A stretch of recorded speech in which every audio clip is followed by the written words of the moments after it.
Good morning students. अभी हमारी 31वीं video चल रही है और 8वीं प्रश्नावली हम कंटिन्यू कर ही रहे हैं।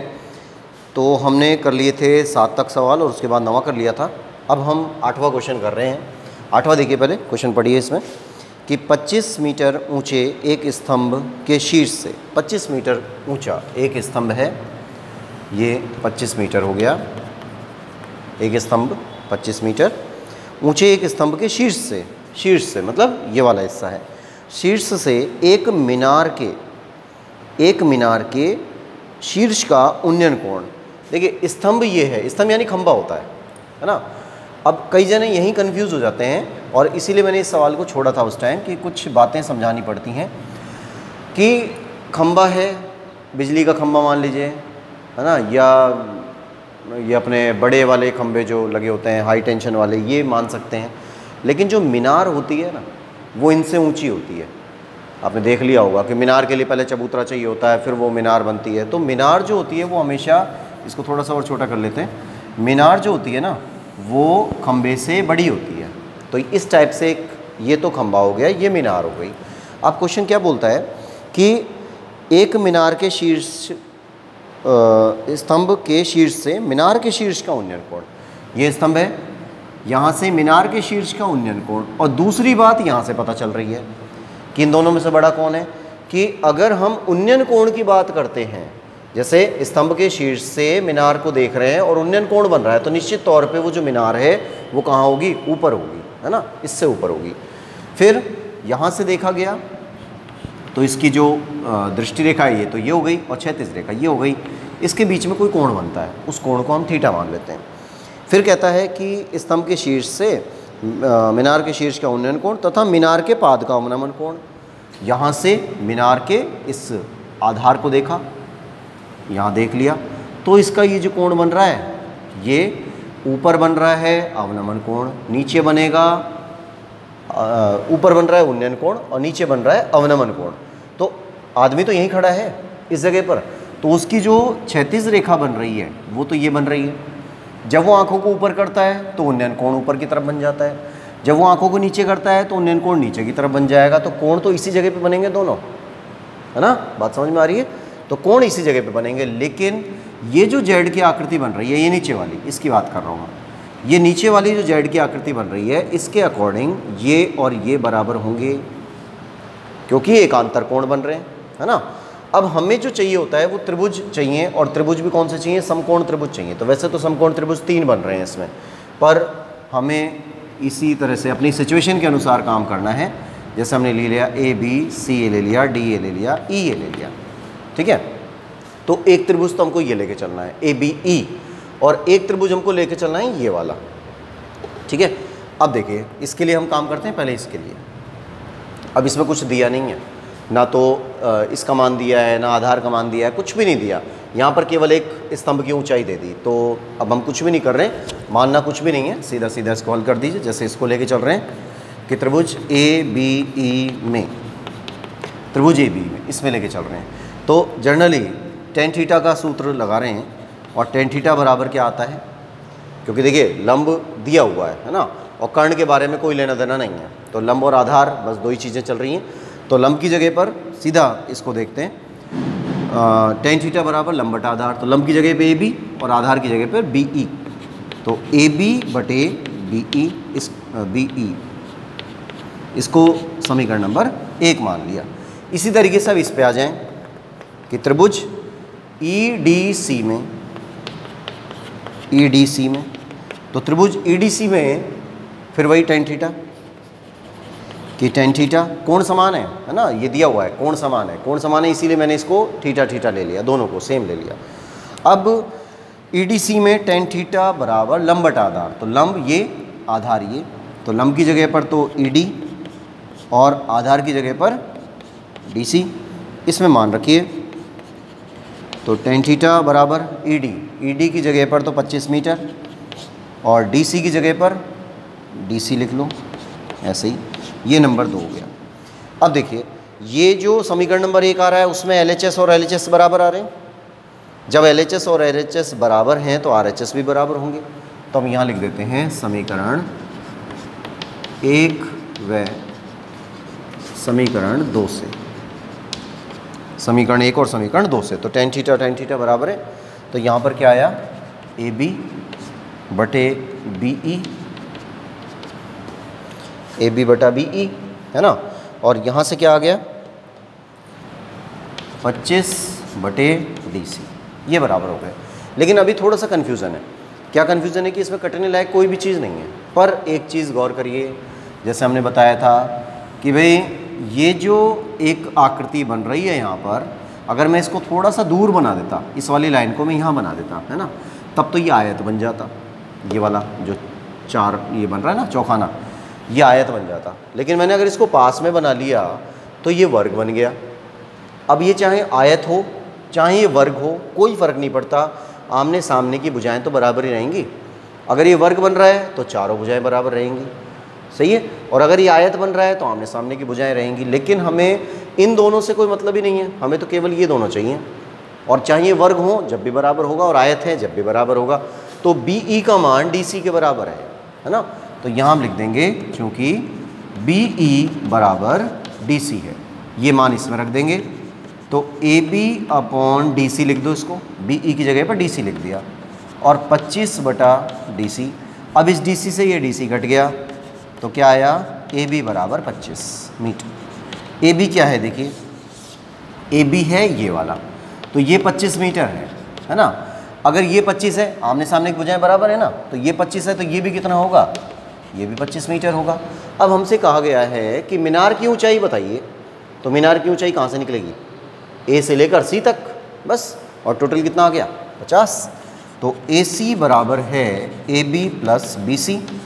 अब ए बी की जगह पर 25, बी सी की जगह पर भी 25, और 25 और 25 50 मीटर, ठीक है। ये क्वेश्चन नंबर हमारा 8 था, और बिल्कुल सिंपल था, और वो जो लॉजिक हमारे पुराने वाले चल रहे हैं उन पर आधारित नहीं है, ठीक है। 9वां हम कर चुके हैं, अब 10वां कर रहे हैं, इसको नोट करिए, फिर इसको मिटाता हूँ।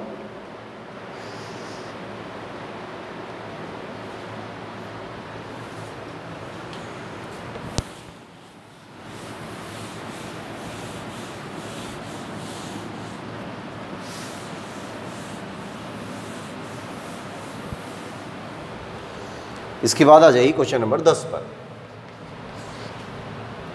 क्वेश्चन नंबर 10वें में देखिए, एक पहाड़ी का ढलान 36 से 60 डिग्री का कोण बनाता है। पहाड़ी का ढलान, ये ढलान हो गया, ढलान तो ऐसा ही होता है, 36 सीधा होता है हमेशा। कितने डिग्री का कोण बना रहा है, 60 डिग्री का कोण बना रहा है, ठीक है। यहाँ तक, यदि शिखर तक पहुँचने में 500 मीटर चलना पड़ता है। अब कोई पहाड़ी है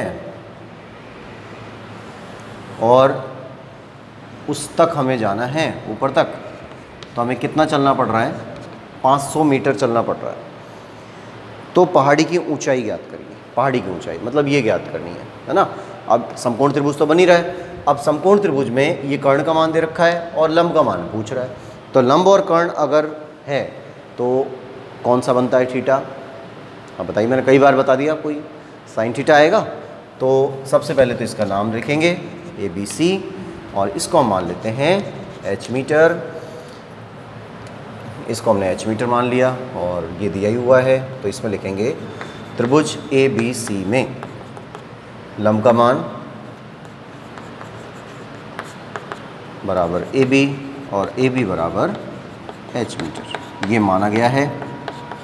फिर उसके बाद कर्ण, कर्ण बराबर 500 मीटर, ये कर्ण है ए सी बराबर 500 मीटर, ये दिया हुआ है,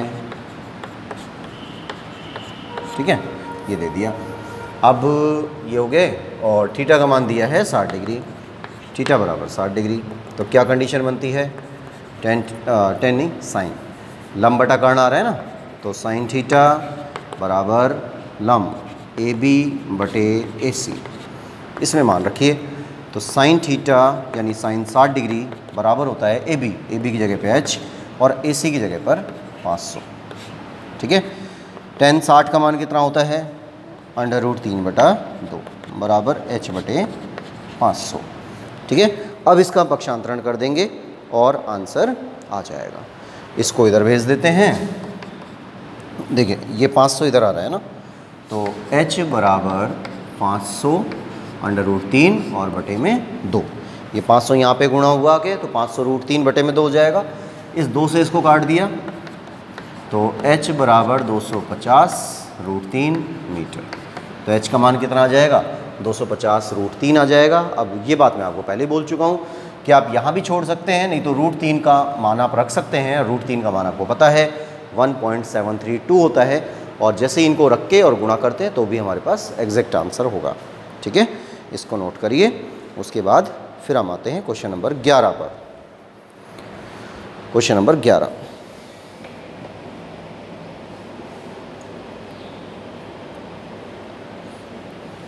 देखिए 11वां क्वेश्चन भी ऐसा ही है, बिल्कुल छोटा सा ही है, कोई खास काम नहीं।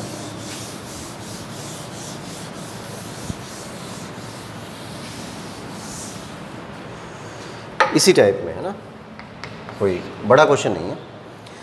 एक मीनार क्षैतिज तल पर ऊर्ध्वाधर खड़ी है। एक मीनार क्षैतिज तल पर ऊर्ध्वाधर खड़ी है, ठीक है।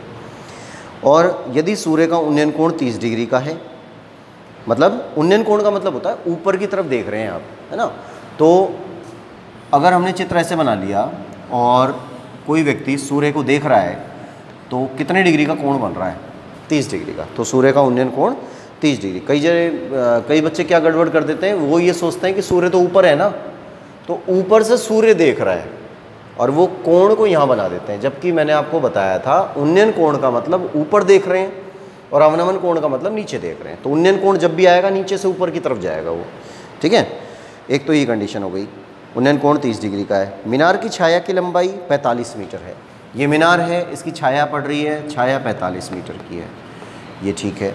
फिर उसके बाद में मीनार की ऊंचाई याद करिए, ये निकालना है। इसको हम h मान लेते हैं, तो ये a आ गया, ये b आ गया, ये c आ गया। फिर वही बात करनी है कि त्रिभुज ABC में लंब का मान बराबर AB और AB का मान h मीटर, ठीक है। h मीटर हो गया, ये माना है, इसको माना लिखेंगे। और आधार बराबर BC और BC बराबर 45 मीटर, ये हमें दिया गया है, ठीक है। और थीटा कितना है? 30 डिग्री। अब इसमें लंब और आधार मतलब tan थीटा बराबर AB बटे BC। tan 30 बराबर AB की जगह पर आ गया h बटे में 45। इसमें वैल्यू डालिए। tan 30 का मान क्या होता है?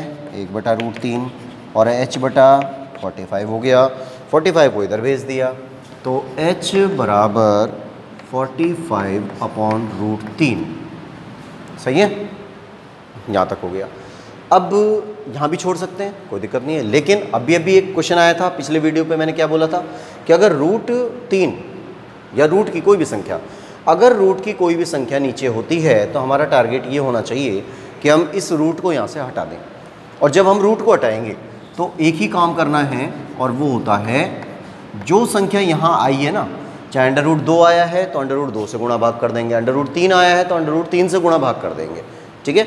अब इसको गुणा कर लेते हैं, जैसे ये दोनों गुणा होंगे तो 45√3 और इन दोनों का मल्टीप्लाई कर देंगे तो 3 आ जाएगा। 3 से ये कैंसिल हो गया तो यहाँ आ जाता है h = 15√3 मीटर, ठीक है। अब आप चाहें तो इसको और आगे सॉल्व कर सकते हैं, ये हमारे हाथ की बात है।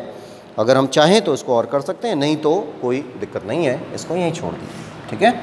ये हमारा आंसर कंप्लीट हो जाता है।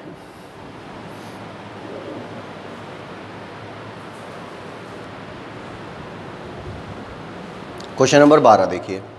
क्वेश्चन नंबर 12 में आंधी के कारण एक वृक्ष का ऊपरी भाग टूटकर क्षैतिज तल से 60 डिग्री का कोण बनाता है। वृक्ष का शिखर क्षैतिज तल पर वृक्ष की जड़ से 10 मीटर की दूरी पर मिलता है, तो टूटने से पहले वृक्ष की ऊंचाई क्या होगी?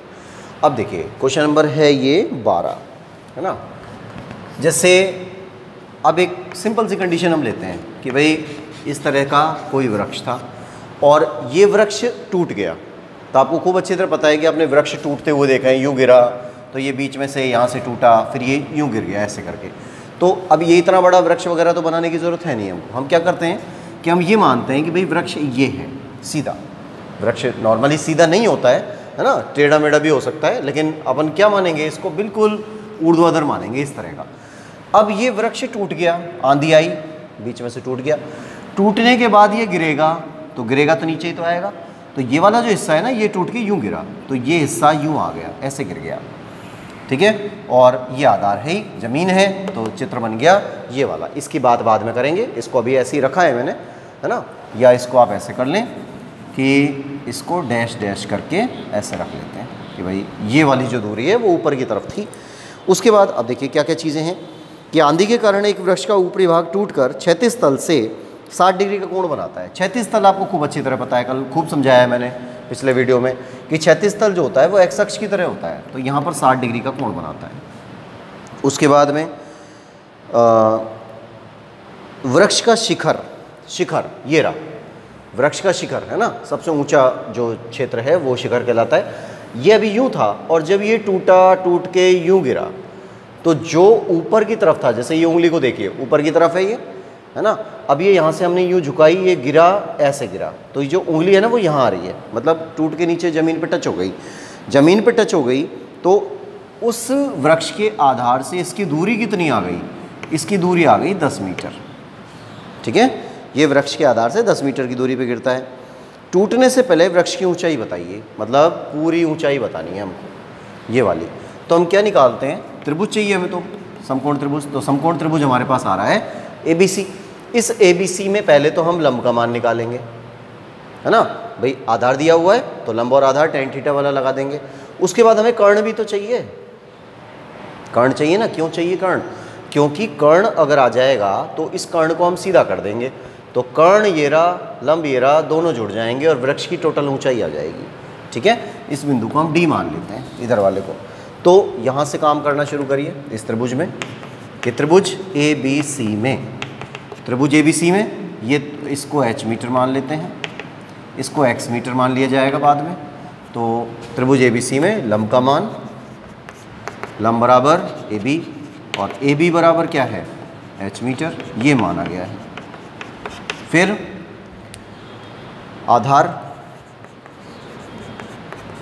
बराबर BC और ये आ रहा है 10 मीटर, ये हमें दिया गया है ना। थीटा 60 डिग्री चल रहा है। अब देखिए लंब और आधार की बात हो रही है ना, लंब और आधार दोनों चीज़ें आ रहे हैं। तो लंब और आधार अगर आता है तो थीटा क्या बनता है, मतलब कौन सी निष्पत्ति यूज़ होती है, tan थीटा लंब बटा आधार। इसमें मान रखिए तो tan 60 डिग्री AB की जगह पर H और BC की जगह पर 10, तो tan 60 का मान √3 H बटे 10 हो गया। इसको इधर भेज दिया तो H बराबर 10√3, ठीक है। ये स्थिति आ गई। अब हमें √3 का मान भी दिया हुआ है, बाकी ये बात तो मैं आपको पहले भी बता चुका हूँ। तो 10 गुणा 1.732 इसका गुणा कर देते हैं, तो यहाँ से आ जाएगा H बराबर 17.32 मीटर, यानी जो लंब आया ना उसकी ऊंचाई इतनी है 17.32। क्लियर। अब उसके बाद हमें ये कर्ण निकालना है, तो दिया तो यही है, ठीक है। इन दोनों को लेके चलेंगे, यानी आधार और कर्ण को लेके चलेंगे। तो पुनः त्रिभुज ABC में, पुनः त्रिभुज ABC में कर्ण का मान, कर्ण बराबर AC बराबर x मीटर, ये माना गया है, और आधार बराबर BC ये 10 मीटर, ये दिया गया है, ठीक है। ये आ गया। अब थीटा वही है, थीटा में कोई चेंज नहीं, थीटा वही 60 डिग्री। तो मान रखिए, आप देखिए कर्ण और आधार आ रहा है, यानी आधार और कर्ण आ रहा है। तो आधार और कर्ण कौन से थीटा में आता है, आधार और कर्ण आता है कॉस थीटा में, आधार बटा कर्ण होता है ना। तो कॉस थीटा में BC बटे AC। अब कॉस थीटा की जगह पर कॉस 60 डिग्री, BC की जगह पर 10, AC की जगह पर X, cos 60 का मान कितना होता है 1/2 10/x। इसको इधर भेज दिया, 10 को उधर भेज दिया, तो x बराबर 10 गुणा 2 हो गया, मतलब 20 मीटर, है ना। x यानी कि जो कर्ण आया है ना, ये 20 मीटर आ गया। तो यहाँ लिख लेते हैं x बराबर 20 मीटर। ये तो नंबर 1 डाल दें, ये नंबर 2 डाल दें। अब हमसे ये कहा गया कि भाई वृक्ष टूटने से पहले कितना लंबा था, है ना। तो टूटा तो वो यहाँ से है, जब वो नहीं टूटा था तो ये वाली जो डाली है वो सीधी थी, तो कितना हो गया, इसको और इसको जोड़ लेंगे तो टोटल लंबाई हो गई BD। तो यहाँ लिख देंगे अतः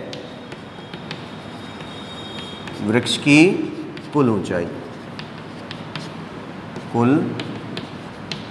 ऊंचाई बराबर BD। और BD का मान किसके बराबर है, BD का मान देखिए AD प्लस, या ऐसे ले लो AC, है ना, दोनों ले सकते हैं, तो आप डायरेक्ट लिख दो, कोई ऐसी दिक्कत नहीं है यहाँ। ये हो जाता है 20 और प्लस 17.32, तो ये हो जाता है 37.32 मीटर। तो ये वृक्ष की टोटल लंबाई आ जाती है टूटने से पहले। ठीक, इसको नोट करिए। उसके बाद आते हैं हम नेक्स्ट पर, क्वेश्चन नंबर 13 पर।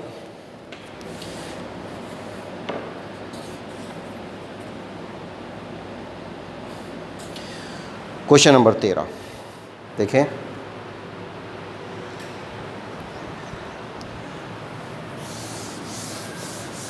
क्वेश्चन को पढ़िए पहले, जब तक मैं यहाँ मिटा देता हूँ ना, आप क्वेश्चन पे थोड़ा सा नज़र रखा करिए और उसको पढ़ा करिए, और कोशिश करें कि खुद चित्र बना लें। अगर इस प्रश्नावली का चित्र आप बनाना सीख जाते हैं तो इसका मतलब ये है कि आपने सवाल करना सीख लिया। बस सवाल में तो आप खुद देख रहे हैं कि भाई कोई कैलकुलेशन नहीं है ज़्यादा, और कोई ज़्यादा टिपिकल भी नहीं है, बस चित्र का ही खेल है सारा। आप देखिए क्वेश्चन नंबर 13, इसमें भी थोड़ा सा कॉम्प्लिकेशन बन रहा है, लेकिन वही चित्र का है, बस चित्र बनना चाहिए। तो पहले मैं एक एक चीज़ को ढंग से बोल रहा हूँ, धीरे धीरे बोल रहा हूँ, और चित्र को यहाँ पर प्रिपेयर कर रहा हूँ, है ना। चित्र अगर बन जाता है तो आपका सवाल हो जाएगा, चित्र अगर नहीं बनता है तो कोई भी बच्चा इस सवालों को रट कर ये सोचे कि भाई मैं हम ये कंडीशन पढ़ लें और सवाल कर लें, तो वो पॉसिबल नहीं है। थोड़ा ध्यान रखिए इस चीज़ का कि किसी अपूर्ण मीनार के आधार से, अपूर्ण मीनार का मतलब क्या हुआ, जो पूरी नहीं हुई, तो अपूर्ण मीनार के आधार से 120 मीटर की दूरी पर एक मीनार है।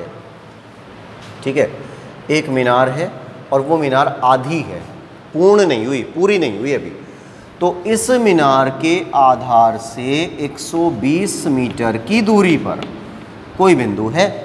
देखिए पढ़ते जाइए, मैं बोलता जा रहा हूँ। 120 मीटर की दूरी पर किसी बिंदु से मीनार के शिखर का उन्नयन कोण, भाई मीनार अभी तो इतनी सी है ना, पूर्ण तो नहीं हुई अभी, तो मीनार के शिखर का उन्नयन कोण कितना हो जाएगा, 30 डिग्री दिया हुआ है, 30 डिग्री है। ज्ञात कीजिए कि मीनार को और कितना ऊंचा बनाया जाए, मतलब अभी मीनार ये है, अभी आधी है, बनी नहीं है पूरी, इसको और कितना ऊंचा बनाया जाए कि उसी स्थान से, मतलब इसी स्थान से उसका उन्नयन कोण 60 डिग्री हो जाए। मतलब इसको कितना ऊंचा और बनाया जाए कि इसी स्थान से देखने पर, इसी बिंदु से देखने पर जो कोण आए वो 60 डिग्री का हो, जो कोण हो ना वो कितना हो, 60 डिग्री का। ठीक है, तो ये चित्र समझ में आया। पहले दोबारा सुन लीजिए। अपूर्ण मीनार के आधार से 120 मीटर की दूरी पर स्थित कोई बिंदु है। इस बिंदु से मीनार के शिखर का उन्नयन कोण 30 डिग्री है, तो वो 30 डिग्री मैंने यहाँ बना रखा है। इस मीनार को कितना ऊंचा और बनाया जाए कि उसी बिंदु से ऊपर देखने पर 60 डिग्री का कोण बने। ठीक है, बन गया चित्र। अब इसमें हम मान रख देते हैं, ये A है, ये B है, ये C है और ये D है, तो इसको हम H मानते हैं और हमें चाहिए ये वाला, तो इसको H1 ले लो आप और इसको H2 ले लेते हैं, है ना। और थोड़ी देर है कुछ, बस और कुछ नहीं दे रहा। तो ये स्थिति हमारे पास आ जाती है ना, चित्र बन गया पूरा। अब हम लेते हैं पहले ये वाला त्रिभुज, समकोण त्रिभुज ही लेना है हर बार। तो एक बार तो ये समकोण त्रिभुज लेना है BCD वाला, और एक बार ACD वाला लेना है, ये बड़ा वाला लेना है। तो पहले हम लेते हैं त्रिभुज BCD में। अब ये लंब का मान है, लंब बराबर BC बराबर h2 मीटर, ये माना गया है। ठीक है, आधार बराबर CD, और CD बराबर कितना है 120 मीटर, ये दिया गया है, ये दिया है। अब क्या करेंगे, है ना, ये स्थिति हो गई। अब थीटा, हाँ थीटा कितना है 30 डिग्री का, तो थीटा बराबर 30 डिग्री हो गया। अब इसमें मान रखते हैं, तो वही है लंब और आधार। जब लंब और आधार आ जाता है तो tan थीटा बराबर BC बटे CD। tan थीटा की जगह पर tan 30 डिग्री, BC की जगह पर h2, CD की जगह पर 120, है ना, 120 मीटर है। tan 30 का मान कितना होता है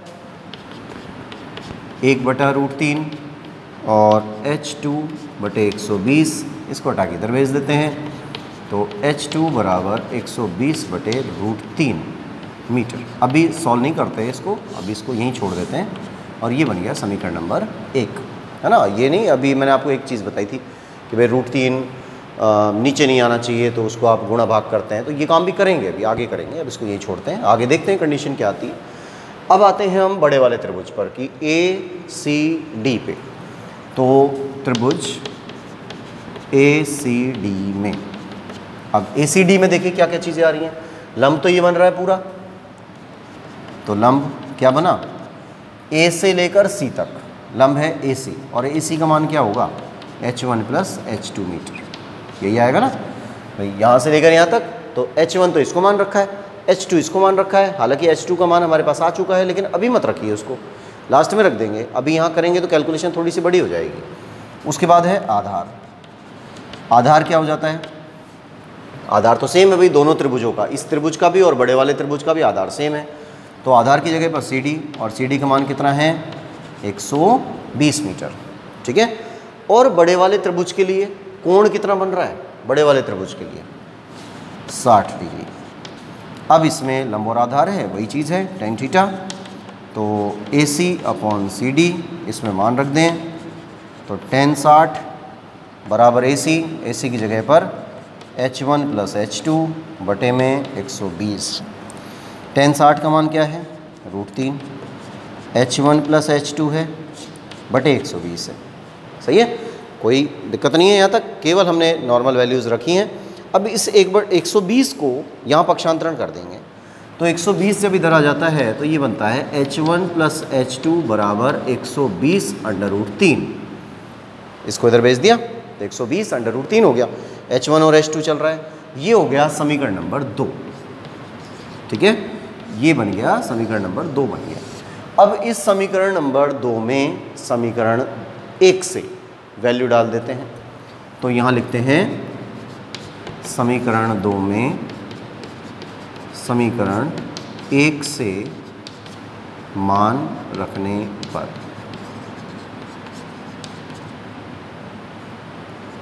मान रखने पर रखिए, तो h1 तो है ही भाई, h1 तो है ही नहीं हमारे पास, h2 का मान है, इस h2 की जगह पर रख दिया 120√3 बराबर 120√3, 120/√3 h2 का मान है, h2 की जगह पर रख दिया। ठीक है, और इसको अब इधर पक्षांतरण करेंगे, ये तो एज इट इज़ था, h1 का ही तो मान चाहिए, तो h1 को हम अकेले रखेंगे और बाकी सब चीज़ों को पक्षांतरण करके सॉल्व कर देंगे, बस यही आंसर आ जाएगा। तो 120√3 ये तो अपनी जगह पे है, ये हट के उधर गया तो -120/√3 आ गया। ठीक है, और h1 बराबर, यहाँ लघुत्तम करेंगे, देखिए इसके बटे में तो कुछ नहीं है, इसके बटे में 1 लगा सकते हैं। जब इसके बटे में 1 लगाते हैं तो यहाँ पर लघुत्तम आता है √3। सही है, √3 लघुत्तम आया, ये √3 यहाँ पे आके गुणा हो जाएगा, तो इसको हम लिख सकते हैं 120 गुणा 3 -120, ऐसे ही होगा ना। 12×3 = 36 हो गए, 12×3 = 360 हो गए, 360 में से 120 घट जाएगा तो 240 बच गया। h1 बराबर 240/√3। अब या तो हम एक काम करें कि भाई √3 से आप गुणा भाग करिए, या तो ये काम करना है कि यहाँ पर हमें √3 हटाना है ना यहाँ से, तो √3 से या तो हम गुणा भाग कर देते हैं, या फिर इस 240 के टुकड़े कर देते हैं, और 240 के टुकड़े ऐसे करते हैं कि यहाँ पर 3 आना चाहिए इस जगह पर, मतलब कट जाएगी। तो H1 बराबर 8 × 24 होता है, यानी 80 × 3 लिख सकते हैं।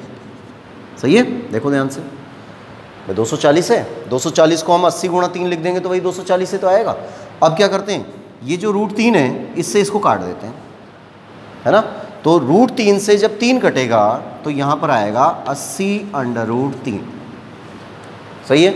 अब आपको और भी वैल्यूज़ निकालनी है, या तो आप इसको यहाँ छोड़ दें कि भाई H1 बराबर 80√3 मीटर, ये भी सही है।